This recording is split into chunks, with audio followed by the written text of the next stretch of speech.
School district is finalizing their policies on how they'll handle the controversial Senate Bill 150 this upcoming school year. The Fayette County School Board meeting tonight to give these guidelines their first reading before parents voice their opinions in 2 weeks. WKYT's Grayson Passmore gives us a look at how these new policies could play out in the classroom. Fayette County School Board members have until July 1st to finalize their policies and parental notice guidelines required under Senate Bill 150. And Monday night, board members gave these potential guidelines their first reading. Our recommendation from administration will be anything that is discretionary be removed from the policy itself.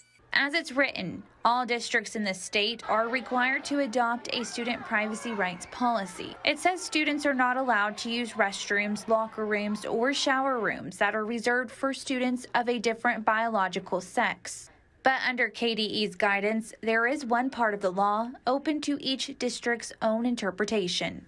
To approach this in a way that ensures that we're supporting each and every child in our community, we're supporting each and every staff member in our community, and that we're keeping the focus on ensuring that our schools are safe, supportive communities. As District Chair Tyler Murphy explains, they could either choose to restrict any curriculum on human sexuality to children in grade 5 and below, or restrict any curriculum where students study gender identity, expression, or sexual orientation. The board has chosen only to restrict the first.